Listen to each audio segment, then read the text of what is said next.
Good morning dear students. आज के इस लेक्चर में हम अलग अलग शेप्स के लिए मोमेंट ऑफ इनर्शिया का डेरिवेशन करेंगे। तो सबसे पहले हमने लिया है एक रेक्टेंगुलर लेमिना। एक रेक्टेंगल लिया है C D, width B and depth D. इस रेक्टेंगुलर लेमिना का मोमेंट ऑफ इनर्शिया कैलकुलेट करना है हमें। कैसे आएगा? तो मोमेंट ऑफ इनर्शिया का डेरिवेशन करने के लिए किसी भी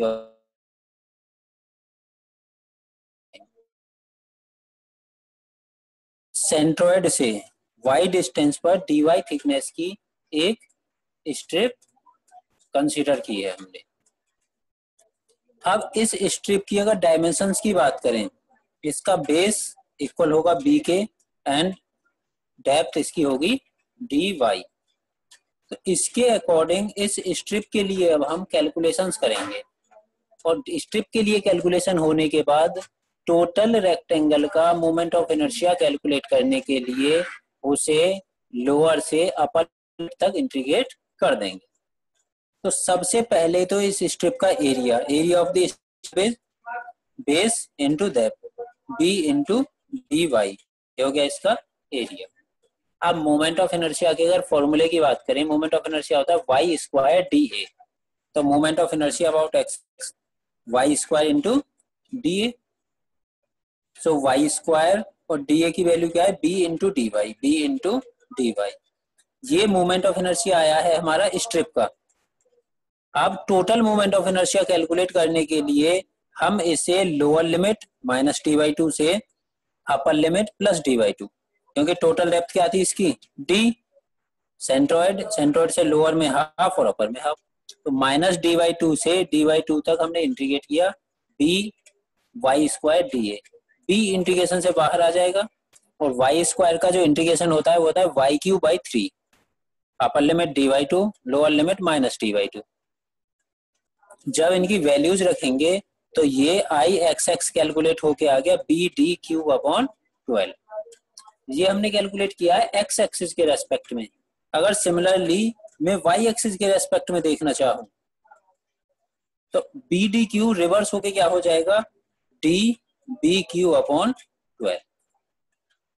ये मोमेंट ऑफ इनर्शिया है सेंट्रोइड के लिए। अगर हम यहाँ पर पैरेलल एक्सिस थ्योरम का अप्लाई कर दें और मोमेंट ऑफ इनर्शिया इस ए बी एक्सिस के रेस्पेक्ट में कैलकुलेट करें, पैरेलल एक्सिस थ्योरम कहती है कि अगर किसी ऑब्जेक्ट का मोमेंट ऑफ इनर्शिया उसके सेंट्रोइडल एक्सिस के रेस्पेक्ट में आपको पता है तो उस एक्सिस के पैरेलल किसी भी एक्सिस में हम मोमेंट ऑफ इनर्शिया कैलकुलेट कर सकते हैं। अब मुझे एक्स एक्स एक्सिस के रेस्पेक्ट में मोमेंट ऑफ इनर्शिया पता है, ए बी एक्सिस के रेस्पेक्ट में मोमेंट ऑफ इनर्शिया कैलकुलेट करूंगा। पैरेलल एक्सिस थ्योरम से I A B is equal to I C G plus A H square. H होती है सेंट्रोइड से उस एक्सिस तक की distance. Centroid X X, moment of inertia calculate कर रहे हैं हम ए बी के रेस्पेक्ट में। तो इस एक्सिस से ए बी तक की डिस्टेंस क्या है हमारी? D by two. ये हमारे लिए एच हो गई। I C G B D cube upon 12 plus area B into D H D by two का स्क्वायर। इसे सिंप्लीफाई करने के बाद आ जाता है बी डी क्यू अपाई 3। ये मोमेंट ऑफ इनर्शिया किसके रेस्पेक्ट में? बेस के रेस्पेक्ट में, ए बी के रेस्पेक्ट में। सेंट्रोइड के रेस्पेक्ट में क्या था? B D cube upon 12।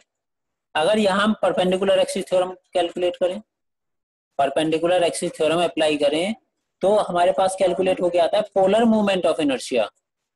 तो I P polar movement of inertia, या हम कह सकते हैं आई जेड जेड। इन दोनों प्लेन के परपेंडिकुलर जो एक्सिस होगी उसके लिए मोमेंट ऑफ इनर्शिया, उसे बोलते हैं polar movement of inertia, I X X plus I Y. ये हमने रेक्टेंगल के लिए किया। अब अगर हम बात करते हैं रेक्टेंगल सेट के सर्कल की, सर्कुलर लेमिना। ये एक सर्कल है जिसका रेडियस कैपिटल आर। इस सर्कल में हमने एक स्ट्रिप कंसीडर की है at a angle of theta. एक ये स्ट्रिप ली हुई है ऑफ रेडियस स्मॉल आर। अब इस स्ट्रिप के लिए जो इस स्ट्रिप का एंगल है वो लिया है हमने D theta, at angle of theta and D theta. अब इस आर्क की लेंथ देखना चाहें हम, आर्क की लेंथ क्या होगी, आर्क इज इक्वल टू होती है रेडियस इनटू एंगल। यहां से यहाँ की रेडियस है मेरी आर, और इसके बीच का जो एंगल बना हुआ है वो बना हुआ है डी थीटा। तो ये जो वैल्यू होगी यहाँ से यहाँ तक की, यहाँ से यहाँ तक की ये वैल्यू होगी आर इंटू डी थीटा। अगर इस आर्क के लिए मैं परपेंडिकुलर डिस्टेंस देखूं वाई डायरेक्शन में, तो ये मेरी परपेंडिकुलर डिस्टेंस होगी। इसे कैसे कैलकुलेट करेंगे, ये टोटल डिस्टेंस आर यहां से यहां तक की, तो ये डिस्टेंस क्या हो जाएगी आर साइन थीटा। अब मोमेंट ऑफ इनर्शिया हमें इस स्ट्रिप के लिए कैलकुलेट करना है। पहले स्ट्रिप के लिए कैलकुलेट करने के लिए सबसे पहले इस स्ट्रिप का एरिया पता होना जरूरी है। स्ट्रिप का एरिया ये एक रेक्टेंगल की तरह, रेक्टेंगल का एरिया क्या होता है ब्रेड्थ इनटू लेंथ, और इसकी लेंथ क्या है आर डी थीटा और ब्रेड्थ क्या है आपकी डी आर। तो ये हो गई R D theta into D R. Movement of inertia का formula Y square into D A. Y की वैल्यू क्या है यहाँ पर R sine theta, R sine theta का स्क्वायर इंटू डी ए की वैल्यू ये रखेंगे R D theta D R. Bracket open किया, R square into R cube हो गया sign square theta D theta D are. अब ये कि इसका है स्ट्रिप का मूवमेंट ऑफ इनर्शिया है। अब टोटल मूवमेंट ऑफ इनर्शिया निकालेंगे। एक तो हमने यहाँ पर वेरिएबल लिया है आर, और एक वेरिएबल लिया है यहाँ पर थीटा। थीटा की जो वैल्यू वेरी हो रही है वो 0 से लेके कंप्लीट यहाँ तक, यानी कि 60 डिग्री। एक कंप्लीट जो एंगल होता है वो 360 होता है, 360 को हम बोलते हैं 2 पाई। तो 0 से लेके 2 पाई तक तो थीटा का वेरिएशन हो गया। आर का अगर देखो, आर यहाँ से वेरी हो रहा है 0 से मैक्सिमम जा सकता है इसके एंड तक, तो 0 से लेके कैपिटल आर तक इंटीग्रेट कर दिया मैंने आर को। 0 से कैपिटल आर और 0 से 2 पाई थीटा को, R cube sine square theta को कन्वर्ट कर दिया 1 minus cos 2 theta by 2, cos 2 theta के एंगल से cos 2 theta is equal to 1 minus 2 sine square theta into D theta R. इस 2 को और आर को, आर क्यूब और 2 अलग रखा, थीटा के रेस्पेक्ट में इसे इंटीग्रेट किया। यहाँ क्या है 1 का इंटीग्रेशन हो गया थीटा, माइनस कॉस 2 थीटा का इंटीग्रेशन साइन 2 थीटा बाई 2। इसकी लिमिट कहां से कहां तक हो गई 2 पाई से 0। अपर लिमिट रखेंगे तो 2 pi minus sine 4 pi by 2 0 हो गया। लोअर लिमिट रखेंगे तो 0 माइनस 0। सिंपली यहाँ पूरा सिंप्लीफाई होने के बाद क्या बचेगा सिर्फ 2 पाई। तो ये हो गया R cube by 2 into 2 pi into D R. 2 pi constant है ये तो बाहर हो जाएगा। आर क्यूब का इंटीग्रेशन होगा आर की पावर 4 बाई 4। तो ये हो गया आर की पावर 4 बाई 4 इंटू 2 8। लिमिट हो गई 0 से आर। जब हम लिमिट रखेंगे तो ये हो जाएगा 2 पाई इंटू आर की पावर 4 अपॉन 8। 2 से 8 4 टाइम कैंसिल आउट हो गया, पाई बाई 4 आर की पावर 4। अब इस आर की पावर 4 को अगर डायमीटर के टर्म में रखना चाहें हम, तो डायमीटर होता है R is equal to D by 2 रखेंगे तो ये हो जाएगा पाई बाई 64 डी की पावर 4। वाई के रेस्पेक्ट में भी कैलकुलेट करेंगे तो सेम रहेगा, क्योंकि सभी ज्योमेट्री इसकी इक्वल होती हैं। I X is equal pi by 64 D की power 4, pi Y Y is equal to pi by 64 D की पावर 4। अगर इस सर्कल को मैंने आधा कट कर दिया ऐसे, जब आधा कट कर दिया तो देखो क्या दिख रहा है अब ये दिख रहा है एक सेमी सर्कल की तरह। यहाँ मैंने डायग्राम बनाया सेमी सर्कल। जब सेमी सर्कल का हमने यहाँ निकाला था सीजी, इस सीजी के रेस्पेक्ट में मूवमेंट ऑफ इनर्शिया, बट अब ये हो गया आधा, तो इस ए बी के रेस्पेक्ट में जो मूवमेंट ऑफ इनर्शिया होगा वो भी हाफ हो जाएगा। तो ये हो जाएगा पाई अपॉन 128 डी की पावर 4। और इस सेमी सर्कल का जो सीजी होता है वो यहाँ होता है वर्टिकल से 4r अपॉन 3 पाई डिस्टेंस पर। अब अगर क्वार्टर सर्कल की बात करें, इधर से और आधा कट कर दिया मैंने, क्वार्टर सर्कल दिखेगा। क्वार्टर सर्कल में मोमेंट ऑफ इनर्शिया हाफ हो जाएगा इस एक्सिस के रेस्पेक्ट में, ओबी आई ओबी इसका 1/4 या इसका हाफ, तो हो जाएगा पाई अपॉन 256 डी की पावर 4। और इसका सीजी जो होगा वो यहाँ होगा, यहाँ से भी 4r अपॉन 3 पाई और यहाँ से भी 4r अपॉन 3 पाई। अब इनके लिए हम सीजी कैलकुलेट करते हैं कि सेमी सर्कल और क्वार्टर सर्कल के लिए इनके सेंट्रॉइड पर मोमेंट ऑफ इनर्शिया क्या होगा। देख, ये लिया मैंने सेमी सर्कल। सेमी सर्कल का ये 4r अपॉन 3 पाई, 4r अपॉन 3 पाई। इस सेमी सर्कल का area pi by 8 D square.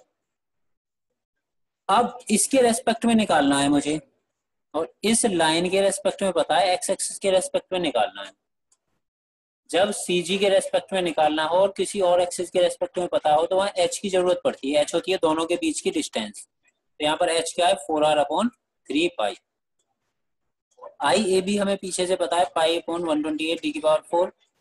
I C जी यहाँ से कैलकुलेट कर सकते हैं पैरेलल एक्सिस थ्योरम से। I A B is equal to I C G plus A H square. I A B 1 upon 128 D की power 4, I C G calculate करना है, area pi by 8 D की power 4 2, और H square 4r upon 3 पाई। यहां से इसे simplify करने के बाद जो आई सी जी आएगा, आई सी जी आया हमारा डायमीटर की टर्म में ये, और रेडियस की टर्म आ जाएगा 0.11 r की पावर 4 सेमी सर्कल के लिए। आई एक्स एक्स। अब अगर इस सेमी सर्कल की जगह हम क्वार्टर सर्कल की बात करें, क्वार्टर सर्कल ये है। क्वार्टर सर्कल में एरिया जस्ट हाफ हो जाएगा सेमी सर्कल से, area 1 upon pi by 16 D square. H की वैल्यू 4r अपॉन 3 पाई, यहाँ से 4r अपॉन 3 पाई, तो एच की वैल्यू एज इट इज रहेगी 4r अपॉन 3 पाई, या डायमीटर में कन्वर्ट करेंगे तो 2d अपॉन 3 पाई। इसका मोमेंट ऑफ इनर्शिया, सर्कल के मोमेंट ऑफ इनर्शिया का 1/4 हो जाएगा, पाई अपॉन 256 डी की पावर 4। यहाँ भी हम पैरेलल एक्सिस थ्योरम लगाएंगे। I C G is equal to I O B minus A H square. I O B हमारे पास ये है पाई अपॉन 256 डी की power 4 minus area pi by 16 D square into H की value 2d upon 3 pi. Bracket open करेंगे, हो जाएगा 4d square upon 9 pi square. Pi से एक पाई कैंसिल आउट हो जाएगी, तो यहाँ पर ये सिंप्लीफाई होके आ जाएगा 0.00343 डी की पावर 4। अगर इसे आर की टर्म में रखेंगे हम तो ये जगह 0.055 आर की पावर 4। यहाँ देख रहे हैं हम, ये जस्ट हाफ है आपका जो हमारा सेमी सर्कल का मोमेंट ऑफ इनर्शिया। अब हम मोमेंट ऑफ इनर्शिया की बात करते हैं। डिफरेंट ज्योमेट्रीज के लिए मोमेंट ऑफ इनर्शिया क्या होगा। जैसे यहाँ लिया हुआ है हमने एक रेक्टेंगल जिसका बेस बी, डेप्थ डी, इसका एरिया हो गया B into D, centroidal axis से इसकी डिस्टेंस हो गई t/2, और moment of inertia about X axis B D cube upon 12 और about Y axis D B cube upon 12। अगर इसे होलो कर दिया जाए रेक्टेंगल को, तो outer area capital D minus inner area small B, centroidal axis से distance capital D/2, moment of inertia about X axis capital B D cube upon 12 minus small B D cube upon 12। Y axis के respect में देखेंगे तो D B cube upon 12 minus small D B cube upon 12। अगर circular section की बात करें of diameter D, centroid mid point होगा, area हो जाएगा 5/4 डी स्क्वायर, सेंट्रोइडल एक्सिस की डिस्टेंस D/2, इसका आई एक्स एक्स और आई वाई वाई दोनों में सेम मोमेंट ऑफ इनर्शिया होगा 5/4 64 डी की पावर 4। आपको रेक्टेंगल, सिलेंडर, सर्कुलर इन सभी के मोमेंट ऑफ इनर्शिया डायरेक्टली याद रखने पड़ेंगे, क्योंकि जब हम न्यूमेरिकल सॉल्व करते हैं तो न्यूमेरिकल में इन्हें हम डायरेक्टली पुट करेंगे। अब अगर हम होलो सर्कुलर की बात करें, hollow circle area outer area minus inner area 5/4 common आके D square capital minus small D square, centroidal axis की distance capital D/2, moment of inertia चाहे एक्स एक्सिस में रखें चाहे वाई एक्सिस में रखें 5/64 डी की पावर 4 माइनस स्मॉल डी की पावर। ये होलो के लिए हो गया। अगर हम सेमी सर्कल की बात करें,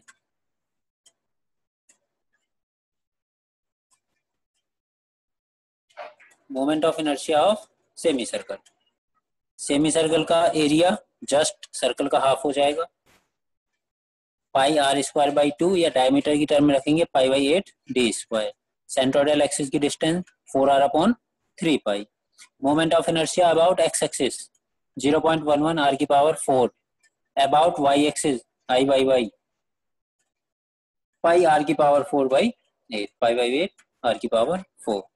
अगर ट्रेंगल हो, ट्रेंगल का area half into B into H, B base H height, centroidal axis यहां से h/3, आई एक्स एक्स ऐसे B H cube by 36, I Y Y ऐसे एच बी क्यू अपॉन 48।